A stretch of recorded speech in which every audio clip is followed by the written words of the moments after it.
Greg Bakun here. Over the next 2 nights, we're going to play a special version of GhostBox Radio that has only run once in a 2-hour slot called GhostBox Radio After Dark. This was a special presentation that brought some people together to talk about their alien encounters. This was not easy for them to do. This was meant to be the start of a line of specials that would run once a quarter, focusing on heavier topics in the paranormal community. Just as this ran, I was asked to take the show nightly. One of my guests on tonight's panel was John Yost. He experienced alien encounters from a young age and put his experiences in a film called Alien Abductions, Answers. John was so easygoing and wonderful to work with to get this episode up and running. Later, I was told, John was diagnosed with pancreatic cancer. Over the last year, John and I stayed in contact quite a bit as he would update me with his health. Sadly, he lost his battle to this cancer on February 13th. Tonight I break apart this special over 2 nights as a tribute to John. His story is incredible. Rest in peace, John.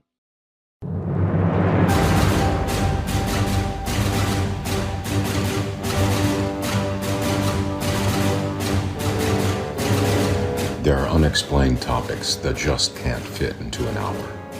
Alien abduction, cryptozoology, demonic possession.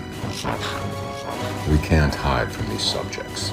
They must be talked about. They cannot be ignored. We are believers, and we can discuss them here. This is GhostBox Radio After Dark.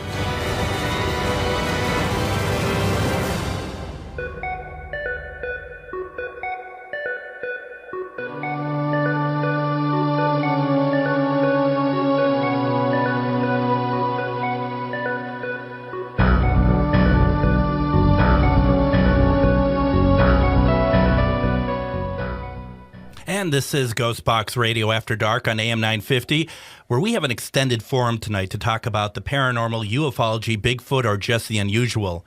My name is Greg Bakun, and thank you for joining me tonight. Tonight, we're on for a 2-hour conversation about alien abduction, alien interactions, or even aliens in dreams.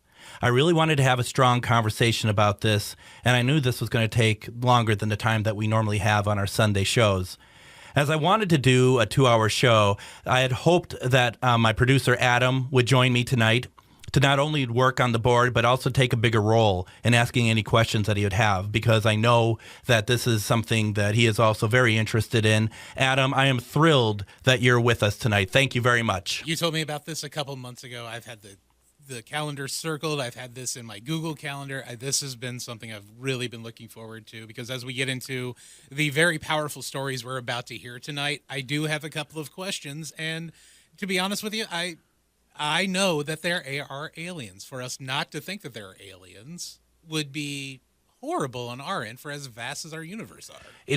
I've always thought of it being a very, just a small view to not think that there are other lives other life in the universe, and so we're gonna really go in areas that we've not gone in before, and I'm excited to do so. But also, as you had mentioned, Adam, that these are powerful stories. You know, it's not easy for people to put themselves out here like this, even on knowing that, that more than likely the people listening tonight are people who are like-minded like us, or at least very interested. But the thing is, it's still very personal. Some have never told their story publicly before. And before we get any further, I just want to say thank you for trusting us that we will handle your experiences respectfully. So with that being said, we have 3 guests tonight, and I'd like to introduce them. John Yost's prestigious career began under the jurisprudence of the U.S. Treasury Department. During that process, he attained his U.S. Customs broker license and occasionally was paid consultant to the FBI in internal trade matters. After 10 successful years, the work lost its appeal. He left his position and sought another opportunity and childhood dream that would equally change him, and that would be film. Within 4 years, John had successfully earned invitation into every national arts organization, SAG, AFTRA, AEA and AGMA, which is American Guild of Musical Artists. John eventually joined the team of Rhino Production and began the foundation of work that would eventually become Rhino Pictures. In addition to the hundreds of projects that he has written and directed, he has also produced several films. Alien Abduction, Answers is his watershed project where he finally was able to tell the true story of what happened to him as a child. John Yost, welcome to GhostBox Radio After Dark. Oh, thank you very much for your time. I really appreciate you and your audience. I'm glad to be with you tonight. Thank you. Thank you very much. And our next guest is no stranger to GhostBox Radio. Char Savoy has guest hosted the show many times, but is known more for her work as a medium, owning both Charvinity and Metamorphosis connections. She is an incredible paranormal investigator, and I'm so blessed to call her a friend. Tonight, we hear her story. Char, welcome. Thank you, Greg. Thanks for letting me be here. Thank you very much. And finally, we have John on the phone. John has a unique situation I want to ask John to share. In fact, what he has told me was the impetus for me to do this special. And it's very clear that John's story has actually had an effect on others as well. John, it's nice to have you on. Hey, thanks for having me. My pleasure. We're hoping to take calls in the second hour. When we do so, please feel free to ask our panel questions or share your own story. At that time, you can call in at 952-946-6205 or email us a comment or question. The email address for the station is comment@am950radio.com. We are live on AM 950 Radio, but also streaming video on the following Facebook pages. You can watch us on AM 950, Things Network, MN Ghostbox, Parafriends Events, and Temple of Phoenix Rising Entertainment. So please go there, support those pages too. Feel free to leave questions on any of those pages you're watching from, as I'm monitoring comments on those pages as well. What we're doing tonight, folks, is that we're going to go through stories. We're going to have our panel talk about, like, from their own experiences. Maybe they can build upon what they're hearing from other folks. So, for example, we're not going to get to John Yost's story for a little bit, but he's going to be able to talk to us and weigh in, since he's spoken to so many people. Maybe he has something that might help fit some pieces together. John, on the phone, I'd like to start with your experience that comes in the form of dreams. And this is a story that I personally have heard many, many times, and every time it is no less impactful. And I'd like to hand it over to you now, if you're okay with that. Sure, absolutely. Okay. Well, I don't know where it ever began. The first thing I remember started when I was about 5 years old. It was very strange, and I don't even recall a dream at that time. I was a little guy, and we lived on the west side of St. Paul, and it was like 3:15 in the morning. I remember I was it was summer evening, out on my front porch, trying to get in the house. And it's like, well, how did I get out here? I don't even remember who brought me in, but I know I was crying and trying to get back in the house. And my parents were not abusive in any way. They were in bed by 10, 11 o'clock. And that's where it started. And then probably, that's when I really got interested in UFOs. And I always wondered why. Because, 5-year-old kid, they don't really pay much attention, anything like that. But as I grew, UFOs really interest me and intrigued me. So I just, kept reading up on it and different things, and always looking in the sky, and just always feeling that, what is it, Yeah. And so as I grew up and stuff, that interest went on and on and on. And as I got into probably my late 20s, me and my family, we lived in South St. Paul in a house. We bought a house over there. And that's when the strange stuff started happening a little bit. I would get home at night from work, and, I'd end up falling asleep on the couch because I worked nights, and then, come home, watch TV, have a beer, whatever. Sure. And just relax and go to sleep. But all of a sudden one night, I woke up outside my house on the step, looking straight up in the sky, and all I seen, everything was so quiet, just quiet. And I'm looking up, and I see this huge, massive. It was like a black triangle just floating, going towards the east at a very, very slow pace. And I stood there and I stared at it till I couldn't see anything anymore. I didn't see any lights, but I could definitely see, like you have the moonlight and you can see the black, of a shape going that way. And I stood there for a minute after I couldn't see it anymore, and I'm like, what the heck was that? And I was still foggy inside my head, and I just went in the house and went to bed. But I thought about that for quite a few years after that. It's like, what was that, and why was I outside? Sure, people say, well, you're probably sleepwalking, doing this, doing that. Very possible. I don't think I've ever been abducted. I've never had those types of experiences. But then it started coming, I'll say, in a dream form. Mm-hmm. And then, just to where, okay, this is strange. But then, I would say in the last 7 years, it got real. It's like the first major thing that has got my head spinning.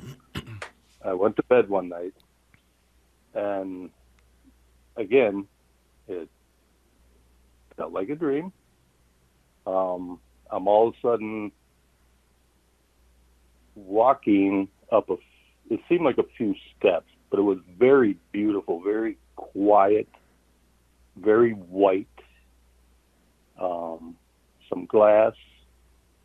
And I walked up these few steps, and I'm like, wow, where am I? I thought, well, maybe I died. I don't know. And so I get to these doors. And then the next thing I remember, I'm in this room. And there's a voice talking to me. I don't see him, but it's like it's talking in my head. Mm-hmm. And it's like, he's explaining, and I don't remember word for word. He said, but we wanted you, I don't know if he said see or introduce you. And I'm like, okay. And sitting there for a second or two. And then all of a sudden, we're in another area. Now, this is when it got really, I'll say surreal, like, whoa, where am I? And I can still hear him talking a little bit, and I'm looking around. And like in the nurseries at the hospitals, where there's where the newborns are kept in these little half incubators or whatever, cribs, whatever they're called, the little mm-hmm. glass thing. But these were filled with probably 3/4 water. And there was life in each bin. And I'm asking them, but I'm not talking. And it's like, are they dead? I got no answer. And the next thing I knew is one little one was sitting up and just staring at me. Almost, I can't say I've seen a smile, but I felt a smile, if that makes sense. And you hear about the Greys and everything with the big eyes, big heads and stuff like that. And it's like, mm-hmm. This little one had big eyes, but it almost looked human. You know what I mean? Yeah. As far as the color of the flesh and stuff like that. But the eyes were dark, but they were quite large.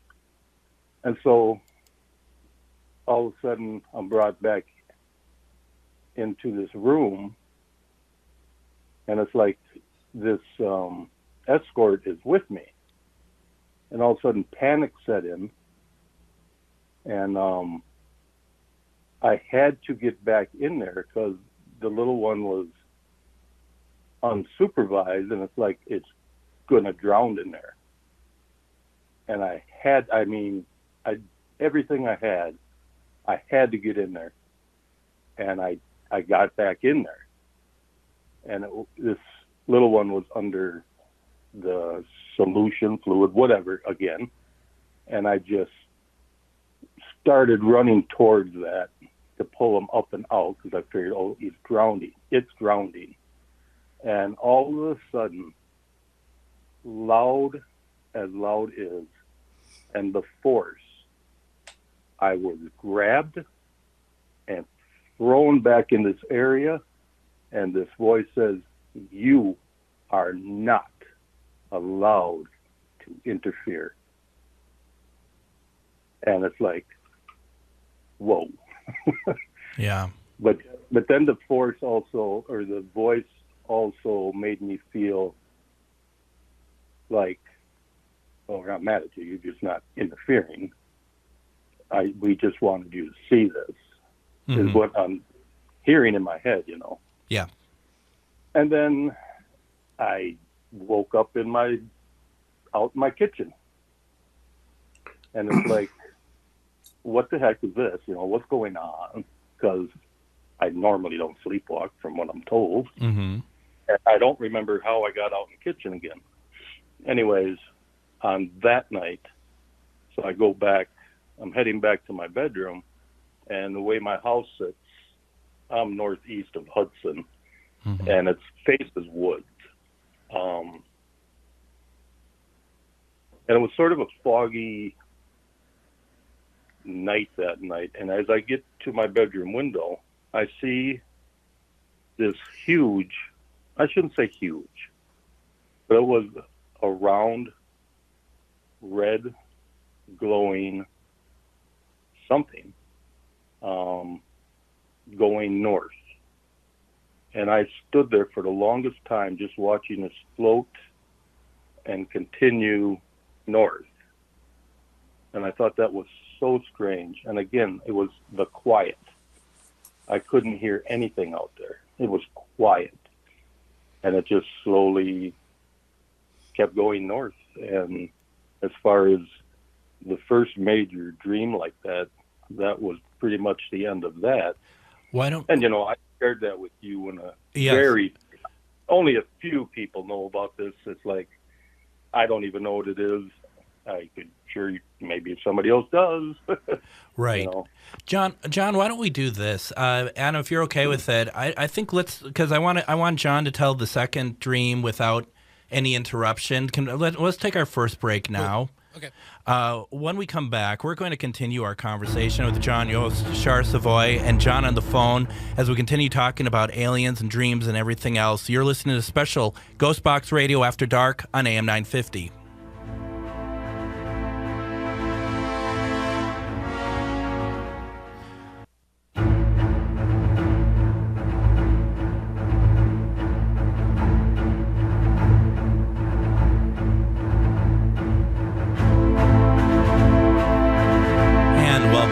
GhostBox Radio After Dark on AM 950. My name is Greg Bakun. Thank you for joining us. Our guests today are John Yost, Char Savoy, and John, who's on the phone as we're talking about alien abduction, alien communication. We're talking about alien dreams.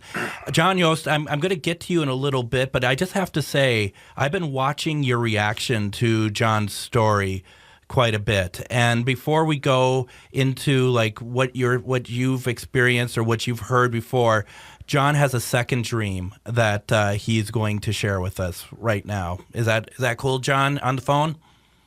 Yep, absolutely. Let's do it then. All right. All right, for part 2 on this, it probably happened, I'm guessing probably about a year ago, maybe a year and a couple months. Anyways, same type of thing, but I didn't see the outside of anything.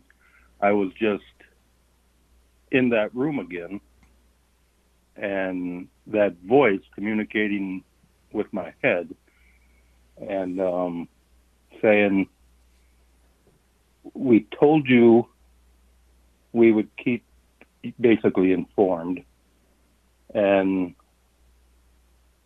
I want to introduce you again. And so now we're in a different type of room, but there was probably 10 to a dozen, I will say, like pre-teen children that were very interested, and it was like a million questions hit me in the head right away. But the one focused,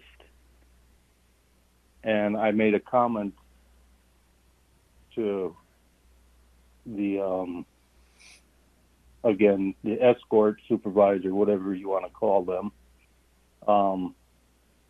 They grew fast and no answer. But then the one, and this happened, I was with them very, very briefly.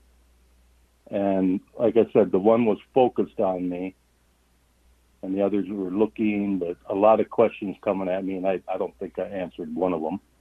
I was just dumbfounded. But as the meeting came to an end, the one that was focused on me said, "Don't worry, we will meet again, and not long from now." And then it was over. And here again, I remember looking at the clock, it was like 3:30, and I'm out in my living room. It's like, okay, this is strange. And then, so I just took myself back to bed. That night I didn't see anything as far as when I went back to bed out the window. Here, probably, well, it wasn't that long ago, probably February. I woke up one night out in my kitchen again. And that was closer to like 3:45 in the morning. Mm-hmm. And it's like, what the heck am I doing out here? What is going on? Because usually if I'm in the kitchen, I'm having cookies and milk or something, you know? Right, right. There was no treat. Yeah. Just confusion. So I take myself back to bed, and the way my house sits, it overlooks wood. I think I said that before. And I looked several times from the last experience, from the first experience, to where, okay, where are the stars, where are the big bright planets, tree levels, you know. And when it's clear sky, you just don't see anything other than 300 billion miles away, a little speck in the sky, you know? Yeah. And so I'm walking back to my bed, and it catches me, and I stop, and it was just above tree level, but far away. It was far away, but it was the same. It wasn't the same. It was a bright white light, circular, and it was just sitting there, and it was like we were focused on each other.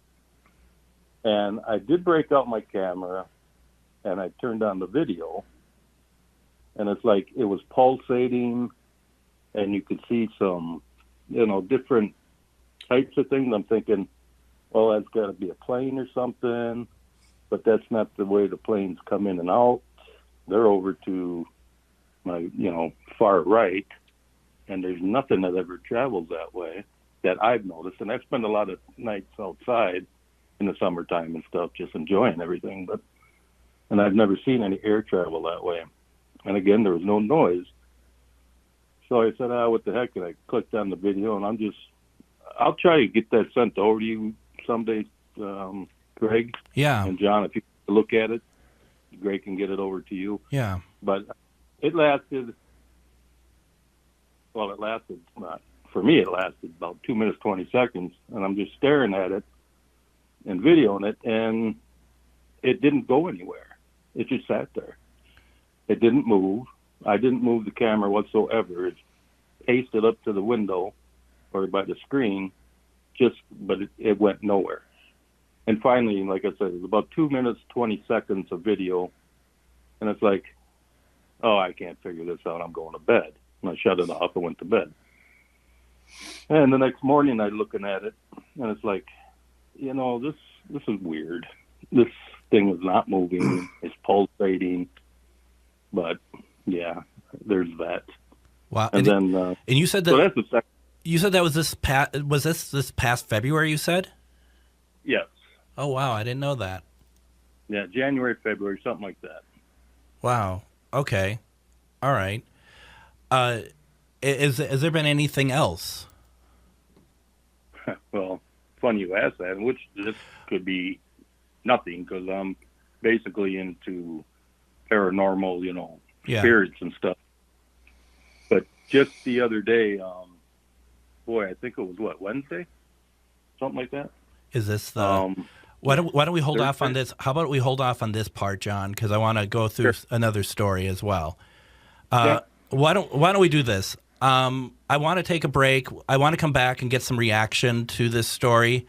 So let's do that. Let's take a break.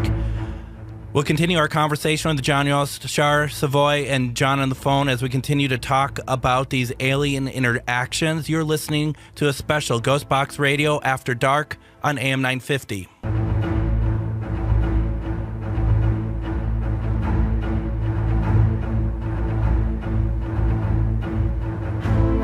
And welcome back to GhostBox Radio After Dark on AM 950. My name is Greg Bakun. Thank you for joining us tonight. Our guests tonight are John Yost, Shar Savoy, John on the phone, as we've been talking about a number of things that have happened to John on the phone from Hudson. John Yost, I've been watching you while the story has been unfolding. It sounds creepy when I say it that way. I don't quite mean it like that. But what have you heard of dreams like this before? Yes. I have to say to you, though, John on the phone, I think that you're identifying them as dreams to kind of isolate you from the experience. It is my opinion that you are experiencing something far more rich, far more deep than just a dream. There are ways to explore that. In my research, and I've been around the country, I've spoken to thousands of people. And the reason that I'm kind of nodding in agreement as you are speaking is because many of those same elements are in the same recounting of stories from many, many people. The good news, my friend, is this, is that as nervous as this may make you feel or afraid maybe to explore it deeply, you're not alone. I was completely surprised to find out that not just a couple of people, but literally hundreds of thousands, maybe millions around the world have had similar and divergent experiences like you are experiencing. And the thing to do about that is, honestly, is to speak to people who have had those types of experiences. And I think that you will find that there's more information there. I mean, for example, one of the things in your recounting of the story was that you were bombarded with all of these questions from these preteens or mid-teens. What were those questions? Can you Can you iterate those? That sort of thing. Because that in itself would tell you a lot about the experience, what they were asking of you.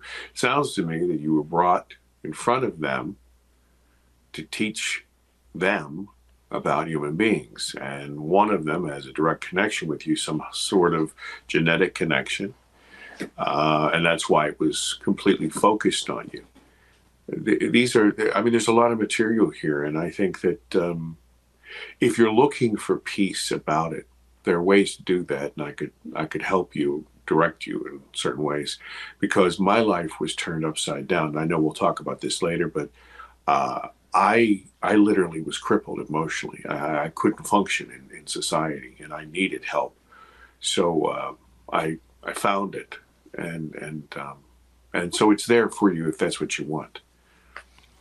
John on the phone, what do you think? Oh, I think that's great. Yes. One thing I feel very lucky to be going through this. I feel honored, actually. I'm just confused. Is it real? You know what I mean? Sure. And here's the thing. The important thing to understand is the experience is the experience, right? You experienced something at 5, I experienced something at 7 years old, and probably 5 as well. But the experience is neutral. How we react to it, what it does to us personally, that's where we get into the complicated piece of it. My work is all about the who and the why. Most people who do research, they talk about the what and the where. They're interested in this bright, shiny lights in the sky. And I emphasize that you know what? When the bright, shiny lights blink out, all we have is us. So there's just you and me and Shar and Matt and all these guys and Greg. And it's about us.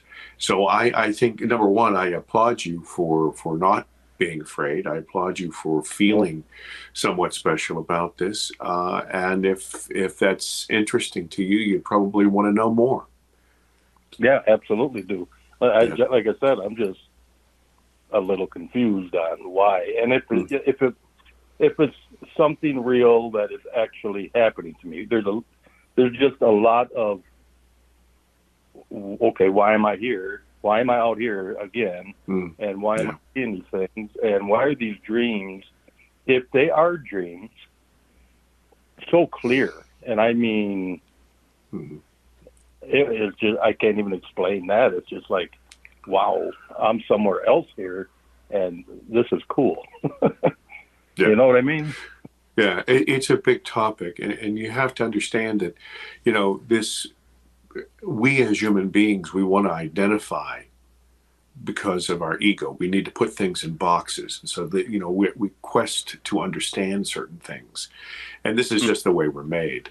And so, the confusion is when the sentence is incomplete, and you want the complete sentence, and you want to make certain that it's not a dream.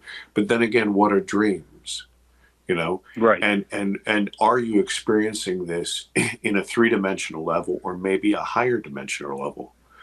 Exactly. You are not a man with a consciousness and a soul. You're a consciousness and a soul wearing a man, experiencing this 3-dimensional, construct.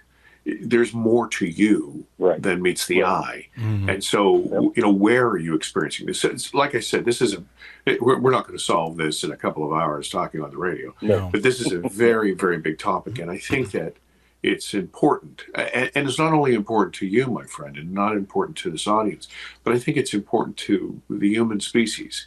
We are experiencing something that is completely strange and I hate to use the word alien, but it is important because it is part of us and is part of the human experience, and it needs to be dealt with. I ignored it for over 45 years in my life, and it poisoned me. You are a much more courageous guy, and God bless you for it. Now, what I'd like to do, we're going to talk more about this, and John on the phone, if you have more to say, we'll get to it. But I would like to move over now to what Shar has to what her experience is. If you're ready, Shar, and also Shar, we have about 8 to 9 minutes before we break. If I end up breaking into your story, are you okay with that? Yeah, that's fine. Okay, thank you. So my story is a little different, and this is kind of, I haven't talked about it for about 18, 19 years, so not many people know this about me. And it was actually talking to Greg that kind of brought this forward, and then hearing John's story is what really, John on the phone, which is like, made me want to talk about it. So I grew up very differently. I grew up very terrified of anything supernatural and the paranormal because I'm a medium, but I didn't know that. And so I was having all these experiences, and nobody would talk to me. Religion, I was terrible. I was bad. Everything was, all this stuff. So I was terrified. I slept with the lights on until I was like 35. Mm-hmm. That's how terrified I was of anything.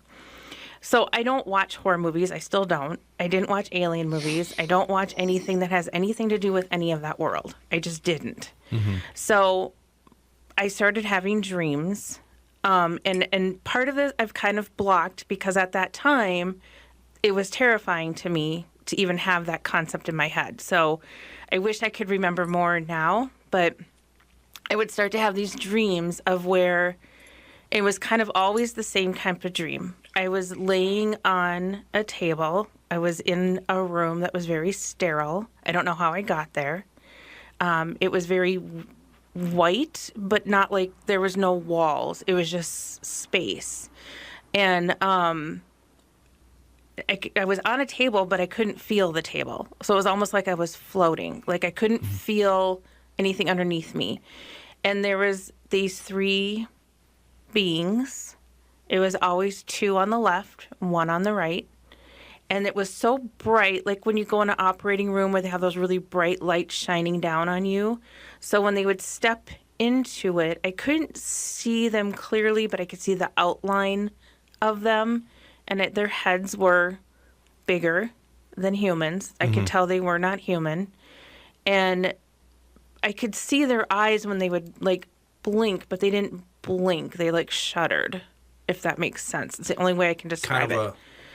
Like kind of circular? I see. Okay. They would, it wasn't like a normal blink kind of thing, but I could kind of almost see that happen. I see what you mean. Yeah, and there's, I can't tell you exactly what the skin color was of them because, again, it was that silhouette-y with the light behind them, but I knew that it wasn't human. But I wasn't scared either. I felt very calm. I knew that they were talking to me telepathically, but what they said, again, I've blocked some of that out. I didn't feel threatened. I didn't feel anything. It didn't hurt. It wasn't anything like that, but I could tell they were doing stuff, if that makes sense. And then I would wake up. And at first, like, God, what was that? Like, I didn't watch anything that would provoke that type of dream. Yeah. And then it would kind of sporadically happen for a while over like a period of like 8 months. It would happen. And it was like, I thought, God, why do I just keep having these same dreams? And it would vary slightly. It was kind of always the same thing, but it was always that. And I'm like, this is the weirdest thing ever. I don't watch this stuff. There's no reason for this to happen. Until one day I woke up and I was wide awake. And I was sitting in my bed, just kind of, sitting there being lazy to get up, but sitting up in my bed. And the next thing that happened is I felt like this invisible arm go across my chest and one hand go over my mouth and pushed me all the way back on the bed to the point like I was like constrained. And then I was out in an instant and I was back in that room again with them. Wow. And when I came to from that, I honestly, I can't tell you. I didn't look at timing. I don't know how long I was gone or out or whatever. But then that's when it was like, I don't think these are dreams. I was wide awake. I was fully wide awake when that just happened.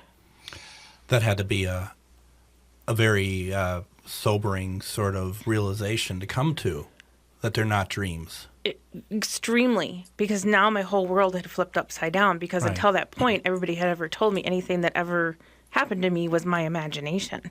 How many times did this happen before you realized? Maybe a dozen. Wow. I honestly, it's like because I was just writing them off as dreams. Right. Had I had any interest or any thought about it, I would have kept track of it. But at that point in my life, it was like that was not my focus at all. That was not where my head was. That was not any part of my world. I was a single mom with 4 kids. I was just trying to do my life. I didn't want anything to do with any of the supernatural, the paranormal, nothing. Yep. And then you had all this. And then all that happened. So let me try to get the timeline straight here. You've had that, the stuff that kind of ends up kind of tying John on the phone and your story together a little bit. Am I missing anything? Well, what happened after that is I ended up with a series of health issues. Okay. Like just a string, the doctor would literally get out the medical dictionary because he's like, what is wrong with you? Yeah. And I'm like, I don't know. Yeah. And it was so many health issues. And then just shortly after that is when the whole paranormal flipped and I got into the paranormal and then understood that how did this stuff happening? That's why these things were happening to me. And so then I kind of put that out of my mind, let that go, because I'm like, I'm not dipping into that world again. And I didn't want to talk about it until last year when you started talking about this topic. Yeah. And John told his story, and that was just a few months ago. November. Yeah, that he told the story to me, and it was like, oh my gosh, some of that, the way he would describe the rooms, it was very similar. Things were very making sense. And I started watching, for the very first time, interviews of people that had had alien encounters. And I was like, I remember that. That sounds familiar. And everything in my body was like, I remember that. It wasn't just memory. It was like my whole body remembered it. And it was only that John, because his experience wasn't this torture, this horrible, excruciating, painful thing, was like, okay, mine wasn't either. Yeah. And that was almost refreshing and reassuring to hear that not everybody's story was horrific. Right. That maybe that, there's something else. So that was where that kind of made me feel more comfortable. But still causing some sort of medical problems at the time, at least. Yeah. That have never really gone away. I've had so many things happen since then. Let's do this. Let's take another break. When we come back, we're going to talk a little bit more about Char's experience. We're also going to talk about something that has connected Char and John on the phone. We'll get to John Yost's story. We also need to bring in Adam for his reactions and stuff. You are listening to GhostBox Radio After Dark on AM 950.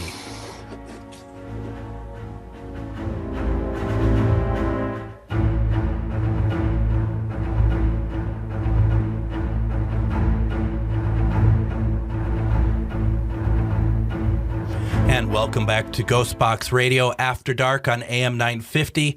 My name is Greg Bakun. We are talking about alien abductions. We've had a couple experiences about dreams. Are they not dreams?